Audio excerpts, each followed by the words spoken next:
In my early 20s, I got to travel a fair bit through Latin America and Africa and the Middle East, trying to do projects on education and healthcare, financing for agriculture. When I was 18 years old, traveling to the US for the first time by myself was a real adventure. Like they always say that the failures teach you more than successes do.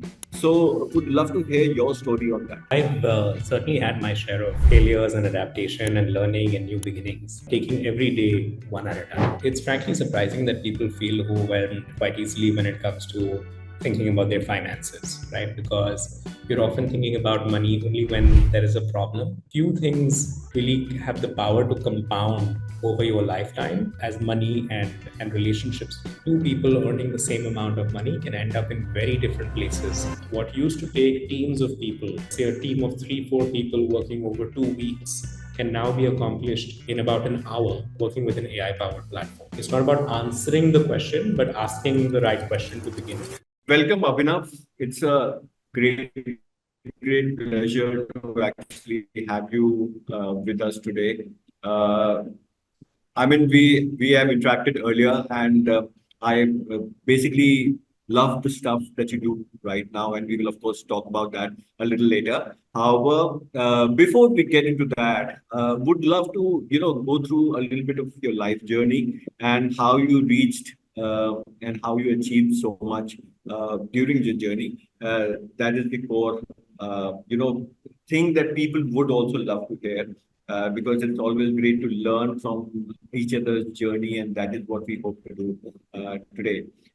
And so, from that perspective, I'm just wondering that as a child, you must have had some dream, or maybe not so much of a dream, but something that you wanted to be.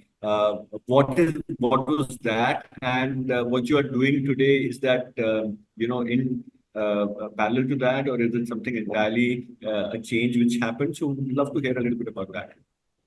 Sure. It's really nice to meet you, Abhijit, and to be doing this podcast together.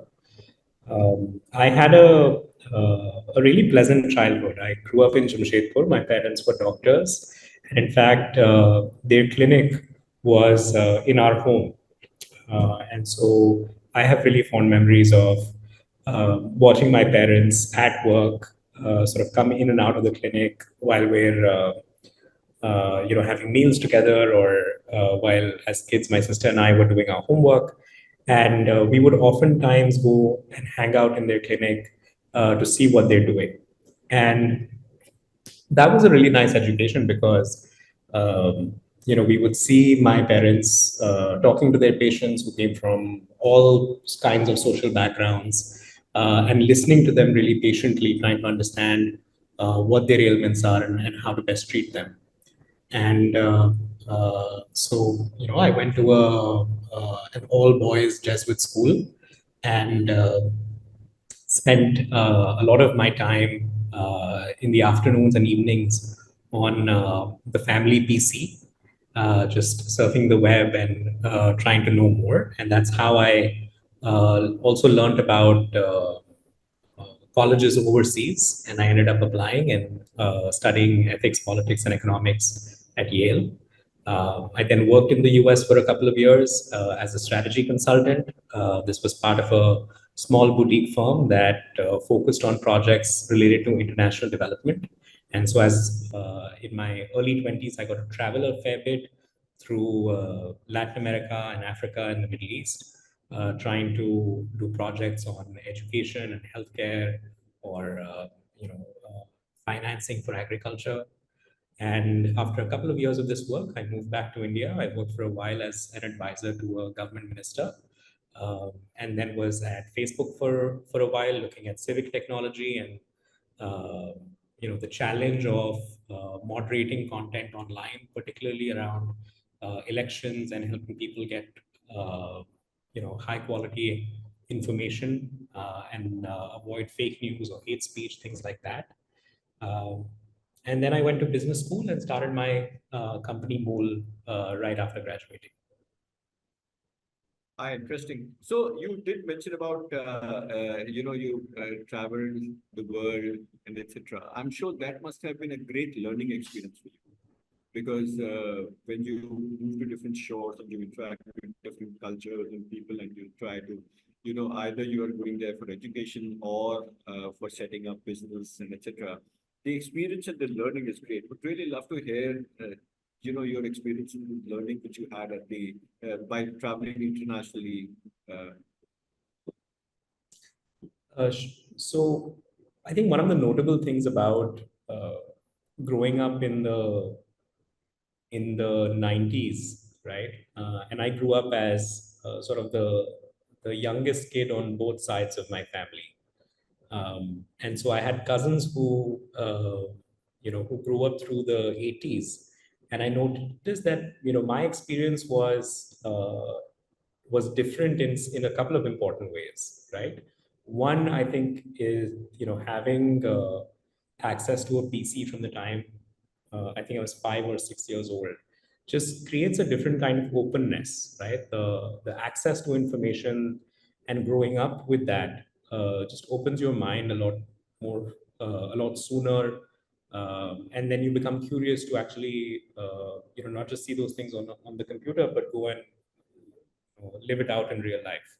So that was sort of the idea behind the pursuit. And, um, so arriving at, landing in New York when I was 18 years old, traveling to the US for the first time by myself, was a real adventure, right? And it kind of opened up this whole world where of going to a university where there were some 4,000 courses every semester, and you had to pick only four.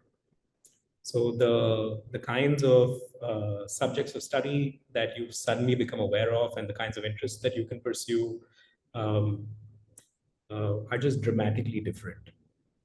And then to sustain that with international travel, especially traveling for work across, um, what I often call emerging markets, right? But basically lower middle income countries like India, but in very different places with very different cultures, and yet a lot of similarity.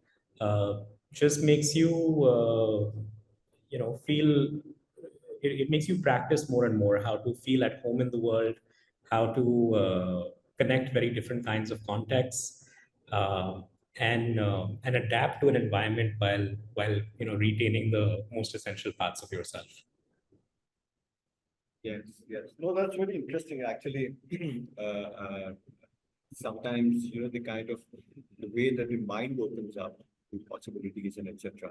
It's actually does get energized by travels, and of course, both for international and domestic travels, I've seen that it does. The more that you go out, the more awareness that you generate. So that's very interesting.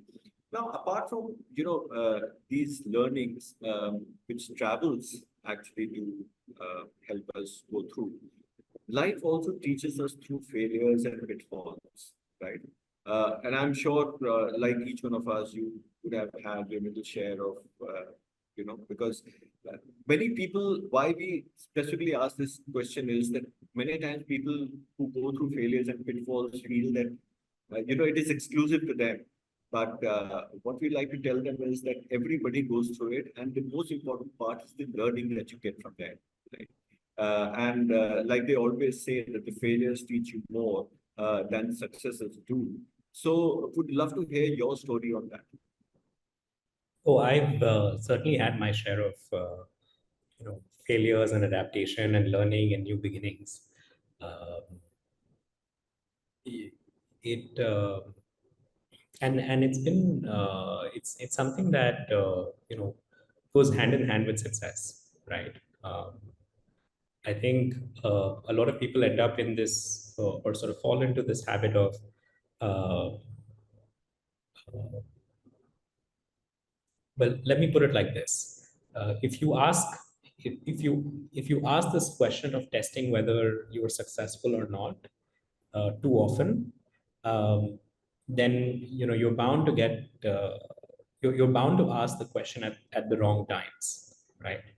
And working through um, working on an idea and seeing it through and having it not work out the way that you would have expected, learning from that adaptation, that is also the work of success, right? If you succeed at your first try, you're really lucky, right? And that's luck, but not quite success. And so, I think I spoke a little bit about the difference about growing up in the '90s versus the '80s, and how my experiences end up being a little different from some of my older cousins. I think one of the facts that go hand in hand with that is that with more openness, with more pursuit of different kinds of experiences and learnings, you're also trying to do a lot more. And I think this goes underappreciated, right? That I think a lot of people who are say on the later side of millennials or are part of this Gen Z generation, um, are just trying to navigate so many different axes of change, right? They're doing jobs that are very different from what their parents did. They're living in places that are where they may not have any family. Their lives tend to change pretty much year on year, right? um, and uh, and so that kind of uh, volatility creates openness, it creates growth, but it also leads to a lot of setbacks and opportunities for learning, right? And in my own life, I've seen that happen. For example, um, in going to college and feeling really out of place, um, uh, not being used to that particular education system and feeling underprepared for it. It happened in sort of navigating the immigration system in the U.S. and trying to get a work visa when I had a job, was putting together a career in San Francisco, and didn't win a visa lottery and had to figure out a new plan within 60 days. It happened when uh, uh, I lost a parent in really suddenly in my late 20s, and it just changes your projection of the future entirely. Um, but I think when you go through a series of these, you just learn not to celebrate your successes too much, nor wallow over failure, and just have a steady, even-keeled mindset, taking every day one at a time. No, that I completely understand. And like you said, that setbacks can actually come in any form. And how you move from there now, whether it's a personal, professional, or whatever kind of a setback. Uh, Everybody has their own story about the kind of setbacks that they have.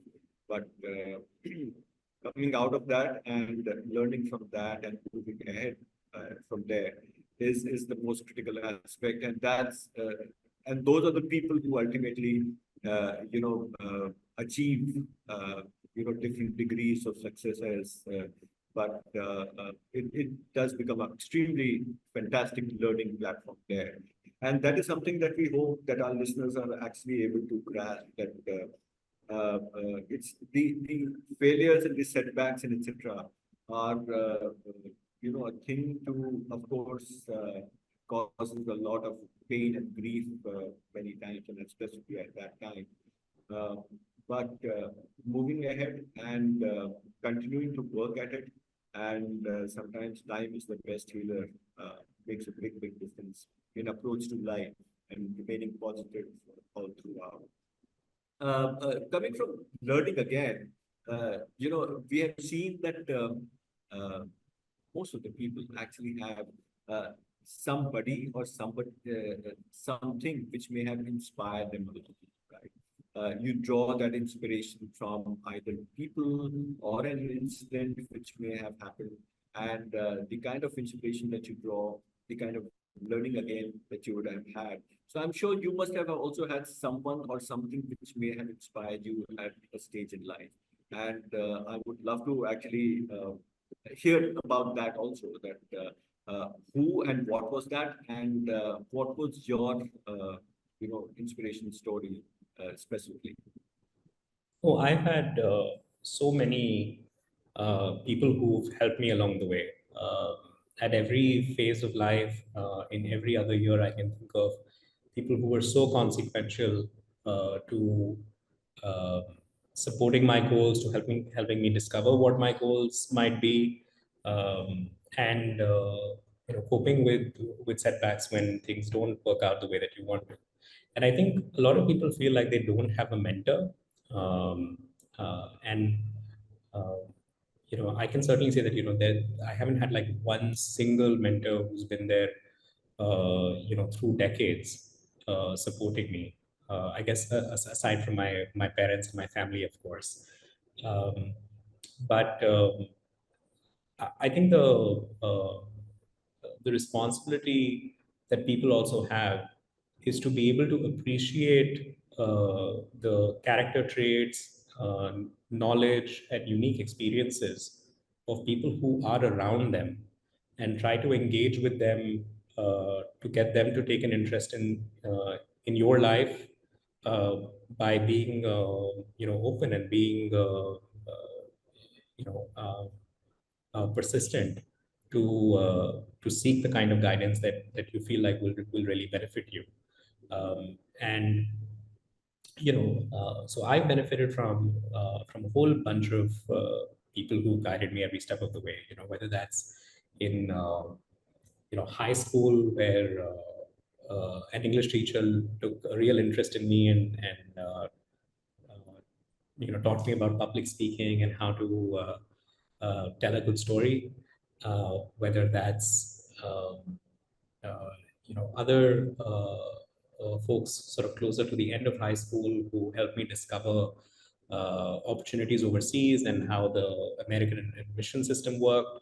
Uh, uh, my counselors in college who helped me pick the right field of study. Uh, when there are so many options that it's easy to get overwhelmed, and with every option you're thinking on a 10-20 year projection, and instead help me see that just pursue what you like, and you'll end up doing well at it, or at least spend your time usefully enough that it'll carry over to any other context that you might pick up later in life. um, so I've had a lot of mentors, and it's come through their generosity and the time and interest that they take, but it's also come out of I think um, a habit that I've tried to inculcate in myself, that when I'm interested in something, when there is a specific perspective that would help unblock me, I haven't been shy about reaching out to somebody, um, and trying to have set up a conversation. In fact, there have been most of the jobs that I have had have really come out of a cold email, uh, of just reaching out to somebody that I thought was doing interesting work, and then taking me on as an apprentice. Interesting. Let's come to now your current venture, which is Mool. Uh, how did that happen? What was that basic idea or uh, the aspiration that you had? And how did the birth of Mool really happen? Yeah, it you know when deciding to become a founder, I didn't uh, actually say to myself that, look, I really want to be an entrepreneur. Let me think about a whole bunch of business ideas and try to pursue the one that seems more, most efficient. I've got into entrepreneurship by really falling in love with a problem. And it was a problem that I had experienced personally in my own life, which was about just learning how to manage my family finances, right? Uh, well into my 20s, I had no idea about wealth management or stocks and mutual funds and how to make your money grow. Uh, though I understood the concept well, right? That over time things get more expensive, and if your savings don't grow, along with inflation, then you're going to get poorer over time, and you're not going to be able to tend to goals like uh, being able to support your parents' retirement, your own life goals like purchasing a house or growing a family, and providing the kind of stability that people need. And uh, there was uh, a time a couple of years ago where managing my own family's finances fell to me, and it was a really eye-opening process of looking at what exactly happens uh, with wealth distributors, with people who sort of come to give you mutual funds and insurance, and how that whole system was not, holistically taking care of the needs uh, uh, of what people actually needed in their financial lives, right? But they were just being sold the next new product. And so we went really deep into this problem, tried to unpack aspects of why people find that their finance, learning about finance is either boring or tedious, or not something that comes easily to a lot of people, and trying to develop an application that's really easy to use, helps you consolidate all of your finances in one place and align your pattern of spending, saving, and investment to very specific goals, so that you can curate the kind of lifestyle that you want. And as we started doing this, we ended up creating an AI-powered financial advisor, um, which could look at your financial data and suggest very practical steps to you. We saw that customers liked that proposition and ended up engaging with it a lot. And over the last year, we've gone from just building an AI-powered financial advisor to looking at applications of AI in various other knowledge professions that people might take up, right? Looking at what AI might mean for management consultants, for investment bankers, for asset managers, and other kinds of applications that involve specialist knowledge and a whole lot of data that needs to be cross-referenced to come up with an actionable insight. So, you mean to say that Mool is not only for professional investors, but it is for common men also, common people as well? Yeah, absolutely. So we operate um, two different products. One is Mool Money, which is for anybody in their 20s and 30s to be able to get real advice on how to manage their finances. Oftentimes, the customers that reach out to us are those who are typically going through some transition, or sometimes even some kind of crisis in their lives, where they might have made a lot of losses in trading in the stock market, or they may have just had a new baby and are figuring out how to manage their expenses and increased obligations that they have. They might be people who are really feeling the pressure of their loans and EMIs and are just not sure how they're going to make it work. What we do is engage with anyone who's looking for professional licensed help. We engage with them one on one, have an open conversation that brings their entire financial picture into one place, and then creates a path so that they're spending more mindfully, they know what they're saving, they're investing strategically, and over time feeling less financial pressure and more financial freedom.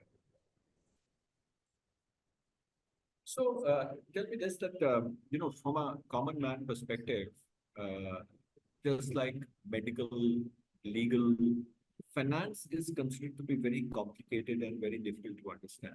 right? Mhm. What would you say to these people that how can they get over their inhibitions? Because the first idea which comes to anybody's mind is that I should just keep my money safe, right? Then second is growth, and then the third is growth, which is basically beating the inflation and etc. Now, those are the concepts which sometimes become a little alien because at the moment, the larger interest in people's head, like I said earlier, is to keep their money safe, right? But just keeping it safe is actually very, very unsafe, right? Because that's where your money is growing and it is not really going for you. What would you say and go out in the market and make sure that their money actually grows and their money earns for them rather than them earning money all the time?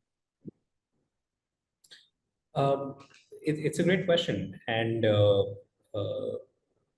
it's it's uh, it's frankly surprising that people feel overwhelmed quite easily when it comes to thinking about their finances, right? Because you're often thinking about money only when there is a problem, um, or sort of in the negative sense of, hey, I need to be more disciplined uh, when it comes to my finances. And so oftentimes the relationship that people have with their money is one that is of, greed, fear, anxiety, or guilt, right? Which are all really negative associations. Um, and what we say at Mool is that your relationship with your money can be a really joyful thing, that few things really have the power to compound over your lifetime as money and relationships do. And when it comes to your money, there are just three simple things that you need to do, right? Is you want to have take the time to have a clear sense of what you need personally, right? Uh, it's more is not better for everybody, right? Maybe you value peace of mind more rather than really aggressive growth. So rather than thinking in terms of products and what investments to make, I think the first question people should ask themselves is, what do they need to live a happy life? And for and that could be personalized to every individual. Your answer might be, hey, I really want to be able to pursue uh, higher education in a particular field because I really like this, and I want to build my life and my career around this field of study. It could be that I would really like to be able to take my family on a vacation once or twice a year, right? Or maybe on a foreign holiday every couple of years. Um, it may be that they want to be able to afford a house in a big city um, by the by the time that they're going to have kids. And increasingly, for a lot of people, their financial goals are about creating a corpus that gives them passive income so that going into their 40s, they have a secure wealth corpus built and can align their jobs and their vocations to something that they actually enjoy doing, right? And not just chase the salary. So the first step is to just figure out, okay, what is it that you need, and work with a financial planner to figure out what the paths to meeting those goals are. And then and that involves understanding how much you're making, how much you want to spend, and the kind of lifestyle you want to have, and what you want to do with your savings, right? Specifically, what combination of risk and return do you want to try to target that would meet your goals. And the final piece is to just stick with the plan. Um, this is not something that happens overnight, but it can make a phenomenal difference over the course of your lifetime, right? Two people earning the same amount of money can end up in very different places with regards to their wealth, and so it's something that you should give, you know, uh, an hour of your time 2, 3 times a year. Abhinav, one of the core things that we see in the financial sector is, Mool is now talking about using AI and the kind of technology that you are doing, right, for financial advisory. I think that would be very, very interesting for us to understand that where is this AI being used? Because everybody sees the word AI in literally everything today, right? And that seems to be a cool word. But what we want to understand is where is and how is AI being used in what you are doing in financial advisory? There are multiple areas where AI can be used in financial services. If you think about why a lot of people do not have access to a financial advisor, say, right? It's because when you meet a financial advisor, you have to bring a certain amount of assets with you. You have to pay a certain fee so that it's worth the advisor's time as well. With AI, we have the opportunity to put a financial advisor in everyone's pocket, right? One that speaks your language, has access to your financial data, can answer the questions that you are thinking of almost immediately as you ask them, um, and engage with you on a continuous basis, looking at the expenses that you're making, looking at the returns on your investments, suggesting new or better investments to you, reminding you when you're going over budget, and helping you maintain a pattern of earning, spending, and investing so that you can meet your financial goals. You don't have to always now speak to a human advisor, but you can be assisted by an AI that is being managed by financial advisors.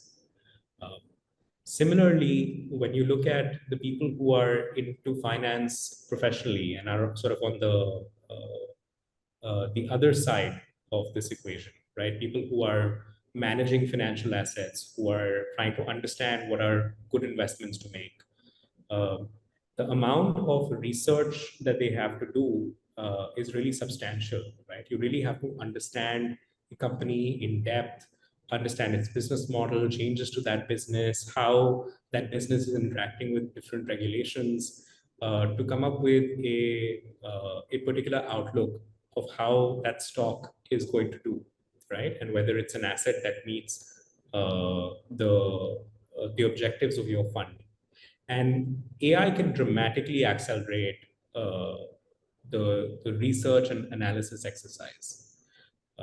You can use AI, for example, to look through all of the filings that a company makes or all of the market research reports that exist about the sector in which a company operates, and bring that insight back into a curated brief or structured output document that an investment analyst can refer to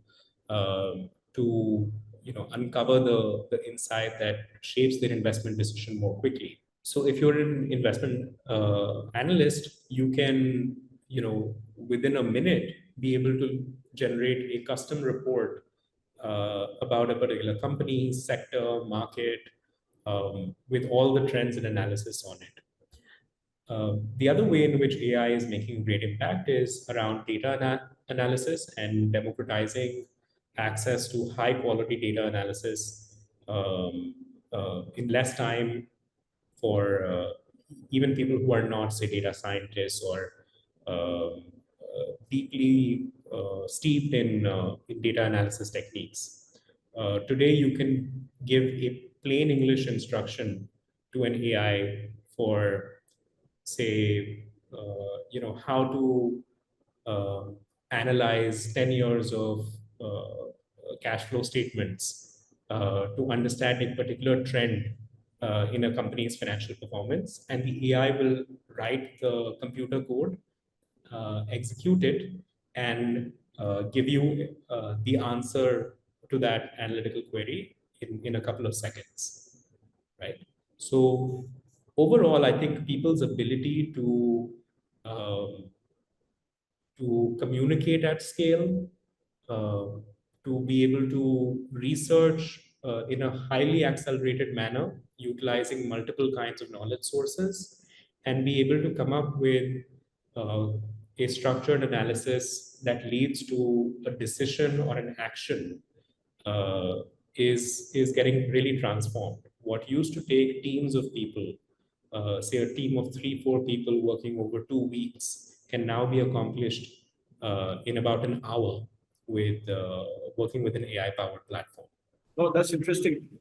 So for AI, you must have generated a lot of data, but you must have also collected data having a very, very robust AI platform out there.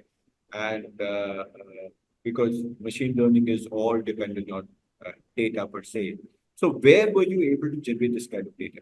So I think let me just unpack, especially for listeners of this podcast, um, various different technologies and ways of working with that all get called AI, right? So there's one large field of work called machine learning, right? And there are different kinds of learning, whether that's supervised, unsupervised. But basically, what's happening in machine learning is that you have a data set and you're training a computer model to be able to create the same relationship between inputs and outputs as observed in the data set, right? So your data set has a defined set of inputs, a defined set of outputs, and you're training a computer to be able to create that output on any other input which may not be part of your training data set, right? That's machine learning. With generative AI, what people have done is created those models and made them work really well on language, right? So just like how on your phone, when you're texting, you're able to see, what the next word is and just autocomplete that. Think about that process, but at a much larger scale, right? So you can use generative AI models to generate text, to generate code, to generate language in different languages, and now and increasingly generate both voice as well as images and video. So what is a really exciting new space of work that's come in the context of generative AI is what are called agentic AI systems. And that is using the structure of a question answer that one might try on ChatGPT, but layering it such that you can complete a really complex task using multiple calls to these AI models, right? You can instead of asking one question, you can ask the AI model 100 questions in quick succession, right? And you can change what sources of knowledge as well as what tools the AI has access to, right? So you can ask it a question and have it look inside a particular file or a particular database or make or search the internet and bring back the answer. You can then get it to take that answer and transform it in a different way, right? So creating such autonomous agents that can get complex enough that they start doing well-reasoned actions that are similar to what humans do at work is a really exciting field, and it's coming as a result of the advances made in generative AI over the last 3 or 4 years. Understood. So, one of my questions which I had mentioned was that, like you were also highlighting, that it requires a huge amount of data for a great AI to work effectively. Uh, in your field, are you generating that data or are you accessing that data from somewhere for your AI to be extremely effective? Yeah. So our systems are quite different, right? We're definitely in the autonomous agent and um, autonomous agent category, where our job is to orchestrate different AI models in combination with a set of tools and a set of sources to produce a large piece of work in a short amount of time, through a process that looks like human reasoning. Um, so we're not training AI models per se, right? So the way that we work with data is to be able to have that data interact with an AI model, right? And make it available in libraries where the model can come in, pick out the right book, turn to the right page, find the right information, and do that for all the relevant books in the library, and transform what it has learned or found into a useful output. So now let me look at perspective where something that we focus on is people skilled in AI. Okay. Uh, I'm sure you must be employing or using a lot of experts around AI, etc. But of course, there is a little dearth of a true expert and a true AI. Let's say even a developer from that perspective, or a data analyst, and etc. Which brings me to the next question. Are you seeing that there is a big demand which is happening for them, but the supply is limited? And how do you think that supply can actually be enhanced? What's the best way to get into that? Yeah, I think there are some really interesting trends around talent that are happening, and it is a very and the whole dynamics of how to have a good career in this field are changing really rapidly. For example, until a couple of years ago, people really talked about how we're going to need so many data scientists because there's going to be so much data and you want to do analysis and you need to be a data analyst or data scientist to be able to do that. That is no longer the case, right? You do need some extremely qualified data scientists, right? People who pursue PhDs, make contributions to the field, work very deeply on technical problems over a long period of time, document their approaches well, and sort of invent and push that field forward. You're still going to need people doing that, and that activity is going to become much more important than it has been so far. And it's heartening to see. I think with the boom over the last 2 years, so many people who with PhDs starting AI companies, right? I think the emphasis on technical founders had not been as strong as we've seen in the front funding trends around early stage companies, particularly in AI, have really strong technical teams, and that's a real asset. Um, but the on the other side, you it also used to be that you couldn't quite do data analysis without having a degree in data analysis, without having been trained um, in statistical analysis methods, and and then some people sort of went the data from data analysis to the data science way, and then some people went to the data engineering direction. And I think the data engineering direction is still super important because um, uh, you need to make data available to different kinds of engineering interfaces. That data needs to be cleaned, and data pipelines need to be set up um, for various kinds of applications. So that kind of activity, I think, will still get a lot of attention, and um, the path to entry into that field will not change too much. But your general data analyst role, I think, is really going to shrink in the sense that anybody can become a data analyst today, right? Uh, it's not so much about the method of analysis as knowing what is the analysis you want to see, right? It's not about answering the question, but asking the right question to begin with. And there are tools available today that, as long as you're asking the right question of your data, you will get an answer almost instantly. And do you think that online education, online skilling, online training can really help in that area?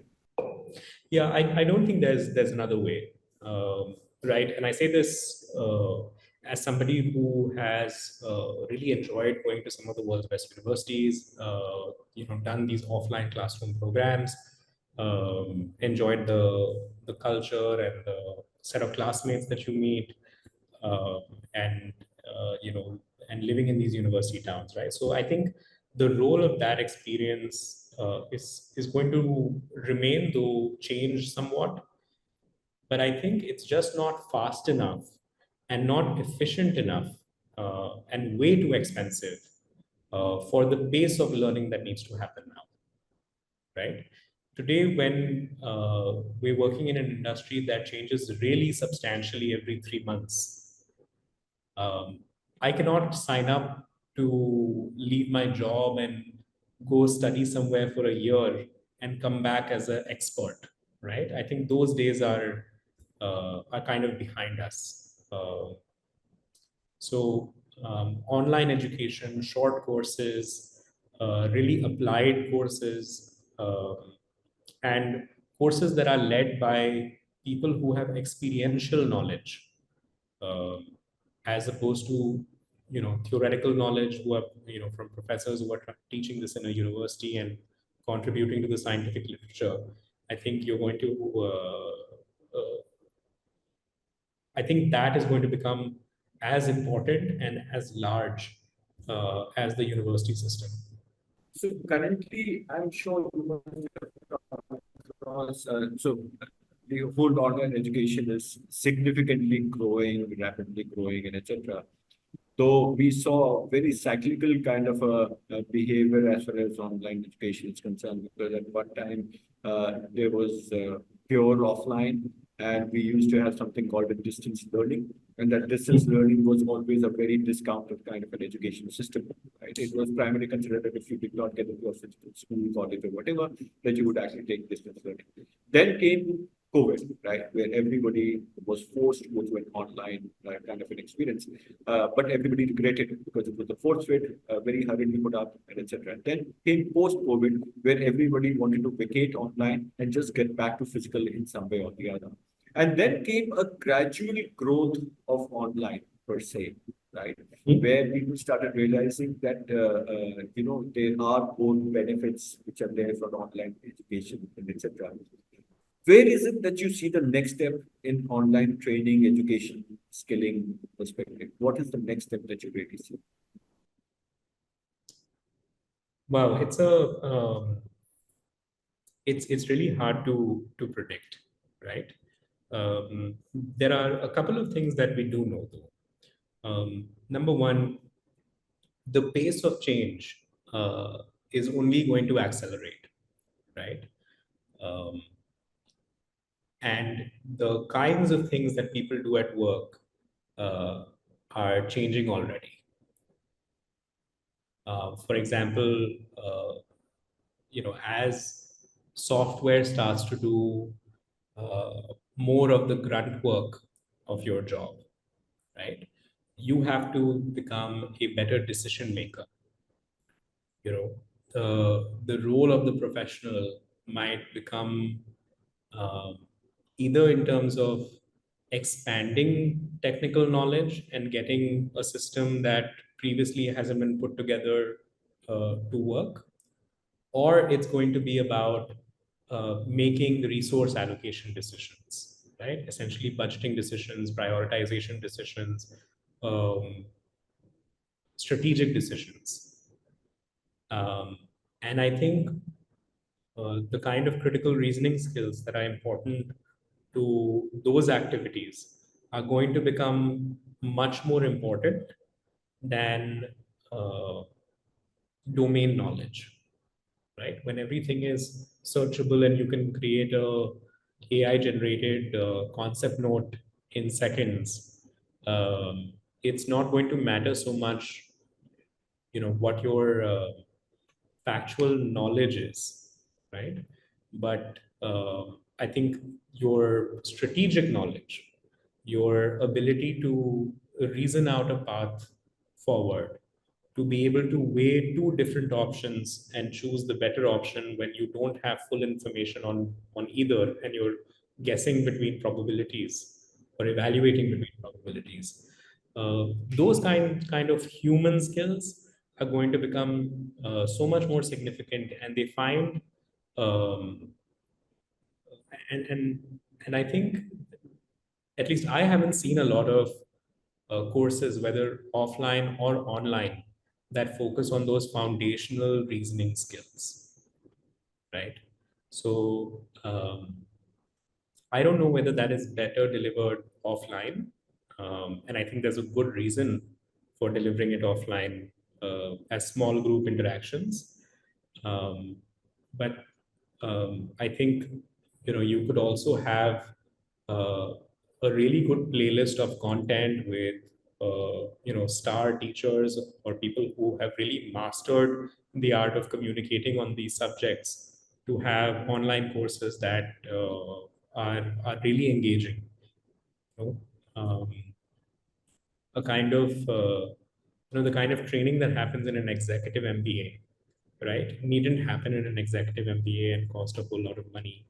The every product manager, every finance analyst, every customer support executive could get some real training on how to talk to people, how to reason between different options, and uh, how to uh, grow towards quality rather than the quantity and scale of work that they're producing.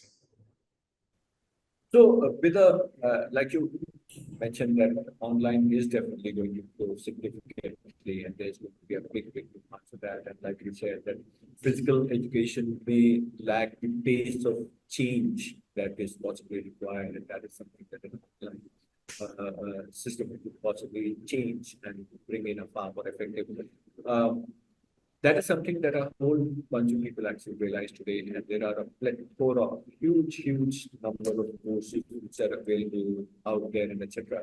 What is going to be the biggest differentiator in all of this? The biggest differentiator In the in online plethora of education. online content which is available, courses which are available, and etc. What is going to be the biggest differentiator?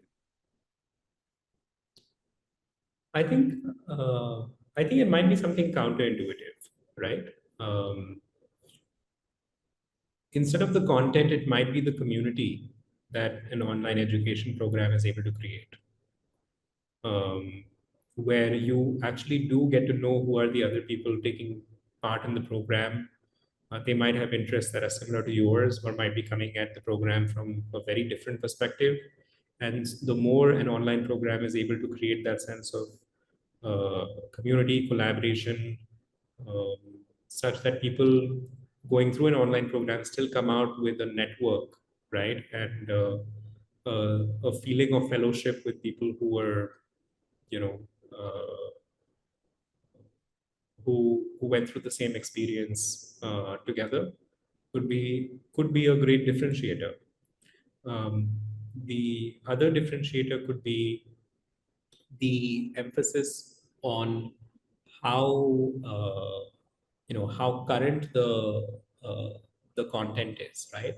Such that it could be something that I can apply immediately, right? And the content is updated, say 3 6 months down the line when the outlook and current sort of situation has changed on that particular field, right? So somebody, for example, doing uh, an intro to AI course for managers, uh, introducing them to the broad, say, concepts of AI, the kinds of tools that are available, the specific use cases that they can adopt, right? And go into, say, the organizational issues that emerge when your team starts to use AI tools and sort of reason by chat GPT instead of sitting down with their own heads and a piece of paper to write on, right? Like uh, just the applicability, and being able to update that to be immediately relevant at the time that you take the course. I think these two things, right? The sense that you're going through an experience with other people and you actually get to know them, and that what you learn together is something that you can apply uh, every day. No, great insights, Abhinav. I mean, I have learned a lot today from your insight into various aspects, both from your personal life, your travels, the company which you have created, which is Mool, and what is it that really doing for not only the corporate investor, but even individual investor, and your insights into online education per se. I mean, it's been a great learning thing for me as well, and it is thanks to online that my interactions with yourself over a podcast is also great online education for me. So thanks a lot, Abhinav. I mean, it's been a great session for me to have interacted with you today. It's a great conversation to have on a Saturday. Thanks for having me, Abhijit. Yes, yes. And I hope to connect with you soon and maybe take our other discussions forward. Would love to come back and chat up with you some other time as well. Sounds great. Yeah. All right. Okay. Thanks a lot, Abhinav. So that's where we land today. Thank you, Abhijit. Take care. Bye. Thank you. Bye bye.